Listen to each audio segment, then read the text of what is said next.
मेरे को नंगा करके पेड़ से लटका के उल्टा पीटा, मेरे लैट्रिन वाली जगह पे पेट्रोल डाला और मुस्लिम नेम ही काफ़ी है दहशतगर्द साबित करने के लिए। मतलब उन्होंने मजबूर किया मुझे कि मैं आईबी के लिए इन्फॉर्मर और सीक्रेट एजेंट के तौर पे काम करूं। पुलिस किसी को पकड़ के लाती है, मीडिया उसको मोहर लगा देती है। 2 अलबदर के दहशतगर्द पकड़े गए, क्योंकि दहशतगर्द साबित करने में पुलिस का रोल 10% होता है, 90% मीडिया का रोल होता है।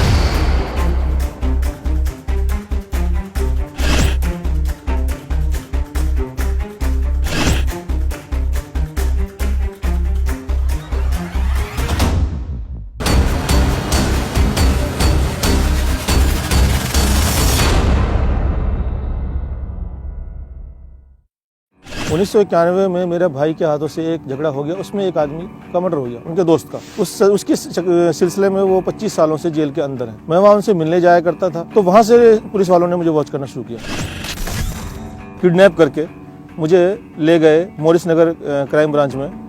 वहाँ उन्होंने मुझे 10 दिन तक टॉर्चर करते रहे। मुझे टॉर्चर में मेरे को एक तो पूरा नंगा करके, फिर लैट्रिन वाली जगह पर, पेशाब वाली जगह पर पेट्रोल डाल देना, सर पे पेशाब कर देना, उल्टा लटका के पानी नाक से चढ़ा देना, ये सब मतलब टॉर्चर उगलवाने के लिए। अब मैं क्या उगलूंगा, जब मेरे पास कुछ है ही नहीं तो मैं उगलूंगा क्या? मुझे तो खुद नहीं पता था मुझे उठाया क्यों है। तो वो मुझे टॉर्चर करते रहे कि बता असला कहाँ है, बता बारूद कहाँ है, बता तेरे किस किस से ताल्लुकात है। 10 दिन बाद जब कुछ नहीं निकला, जब कुछ उनके हाथ नहीं आया, धमकी भरे अंदाज में माफ़ी मांग करके मुझे वापस छोड़ दिया गया। उसके ठीक 4 महीने बाद क्राइम ब्रांच चाणक्यपुरी वो मुझे उठा के ले जाता है। सेम वही कहानी दोहराई जाती है। 8 दिन बाद वो भी इसी तरह माफ़ी मांग करके, भाई हमने गलत आदमी उठा लिया, हमें गलत इन्फॉर्मेशन मिली और आपका कुछ नहीं निकला, तो हम आपको छोड़ रहे हैं, लेकिन आप जो है आगे हमारे खिलाफ मत जाना। अब हमारी इतनी हैसियत नहीं थी कि हम उनके खिलाफ जाते, तो हमारे फादर ने जो भी कंप्लेंट की थी उस वक्त भी वो वापस ली गई। आईबी वाले धोला कुआं से उठाकर ले जाते हैं, तो सीधा सीधा डील। एक दिन टॉर्चर किया, दूसरे दिन उनके बड़े अफसर आए, उन्होंने सीधा बोला डील है भाई हमारी, या तो इनकाउंटर कर देते हैं तेरा, कि तेरे जैसे लोग बहुत मरते हैं दुनिया में, कोई फर्क नहीं पड़ता हमें, और मुस्लिम नेम ही काफ़ी है दहशतगर्द साबित करने के लिए हमें। तो या तो तू हमारे लिए इन्फॉर्मर का काम कर, या मर, या फिर जेल जा। मेरे पास और कोई ऑप्शन नहीं था, कोई रास्ता नहीं था, क्योंकि आप इतनी बड़ी एजेंसी से उलझ नहीं सकते, आप इतनी बड़ी पुलिस फोर्स से उलझ नहीं सकते। तो बस उन्होंने जैसा कहा वैसा मैंने किया। फिर 2001 से कहानी शुरू होती है। मैं वहाँ से उनके लिए काम करता रहा, जासूसी करता रहा। वो मुझे काम बताते थे, किसके पीछे लगना है, कहाँ जाना है, किसका पीछा करना है, किस इलाके में रहना है आपने जाकर, किस पर वॉच रखनी है। उस काम के मुझे वो 7,000 महीना तनख्वाह भी देते थे उस टाइम। 2 कश्मीरी लड़के के साथ, एक का नाम इम्तियाज़ था, एक का फैयाज़ था। मुझे जम्मू के रास्ते कश्मीर भेजने की कोशिश की भी, तो मुझे इंटेलिजेंस आर्मी ने पकड़ लिया। फिर जब उनको पता लगा कि आईबी के लोग हैं, आईबी के लोग छुड़ाने गए वहाँ मुझे स्पेशल गाड़ी से, हाँ कश्मीर, जम्मू बैरवाल थाना। आज मुझे थाना भी याद है, क्योंकि वहाँ मेरे साथ टॉर्चर काफ़ी हुआ था।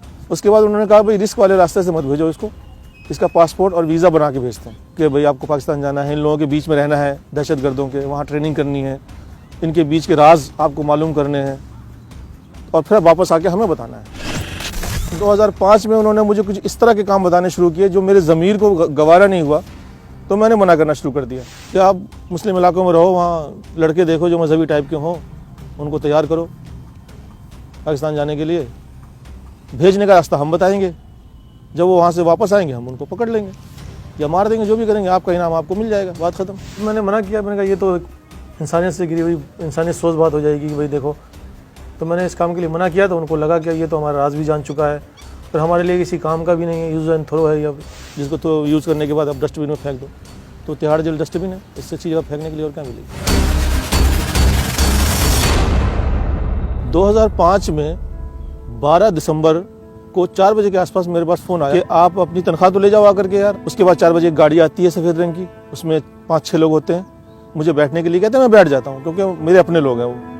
जैसे मैं बैठता हूँ, मेरे को गन लगा दी, मेरी आंखों में पट्टी बांधी और मेरे मुंह पे कपड़ा डाला, सीट के नीचे बिठा दिया, सीट पर से उतार के मुझे सीट के नीचे बिठा दिया, और वो गाड़ी 1-1.5 घंटा चलती रही और मुझे वो किसी खुफिया जगह पे ले गए अपनी। तो टॉर्चर वगैरह किया थोड़ा मेरे को, और फिर बोला आपको 5-7 साल के लिए बुक कर देते हैं, हमने आपको बहुत पाल लिया, बहुत खिला लिया, और थोड़ा चर्बी जो चढ़ी है ना पर, वो थोड़ी चर्बी कम कर देते हैं। और जेल में रह करके अगर आपका दिमाग ठिकाने आ जाए, आप हमारे लिए राज़ी हो जाओ काम करने के लिए, तो हम वापस भी छुड़ा लेंगे आपको।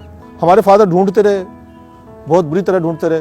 अच्छा, इनके क्या अल्फाज थे कि एक बंदा आतंकवादी के तौर पर हम दिखाएंगे तो अच्छा नहीं लगता, एक बंदा और चाहिए। बकरा, बंदा नहीं बकरा। तो उस बकरे के तौर पर मेरे मुकदमेवार को, जो मेरा मामू का लड़का है, तो उसको 22 दिसंबर को उठाया कश्मीरी गेट से, फिर उसको लाके भी मेरे साथ रख दिया।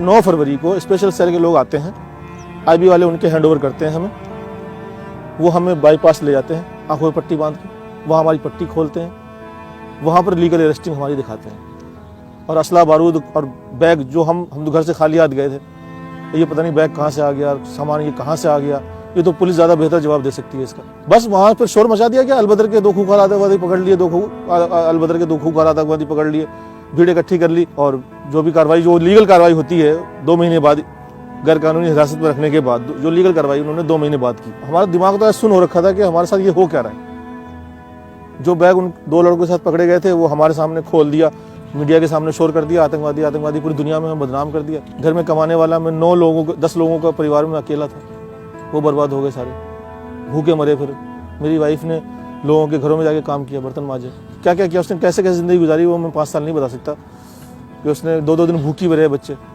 बच्चों के स्कूल नहीं गए वो 5-4 साल। मीडिया को बहुत बड़ा जिम्मेदार मानता हूँ। पुलिस किसी को पकड़ के लाती है, मीडिया उसे मोहर लगा देती है। अरे अभी कोर्ट ने प्रूफ नहीं किया, कोर्ट पे इल्ज़ाम साबित नहीं हुआ, कोर्ट ने अभी बात गई नहीं, और आपने पहले ही साबित कर दिया, मोहर लगा दी। और मुसलमान है तो हर कोई मान भी लेता है, मुसलमान है दहशतगर्द होंगे।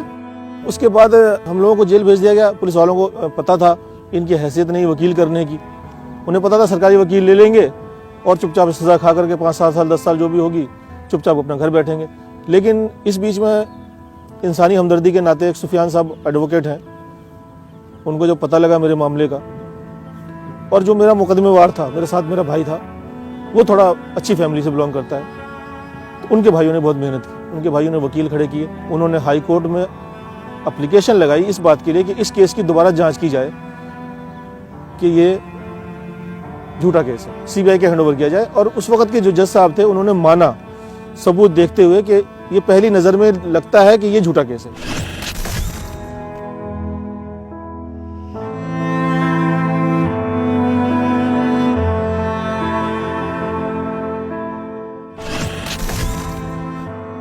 मुझे क्लीन चिट मिली, बेगुनाह मुझे साबित किया उन्होंने। मैं बस एक शेर पे अपनी बात, शायद मैं पूरी बात कह पाऊँ, कि उसी का शहर, वही मुद्दई, वही मुनसिफ, मुझे यकीन था मेरा कसूर निकलेगा, जो खो गया है उसे ढूंढना तू ए नासिर, यहाँ जो डूबा है जाकर के दूर निकलेगा। मैं कहता हूँ इंसाफ मिला, लेकिन मुझे ये 25% मिला, 100% इंसाफ मैंने इसको नहीं कहूँगा। क्योंकि 100% इंसाफ जब होता जब उन पुलिस वालों के खिलाफ कार्रवाई होती है। किसी की पूरी फैमिली, पूरी ज़िंदगी तबाह कर देते हैं और आप अपने ऑफिस में आराम से बैठते हैं, ये इंसाफ नहीं है।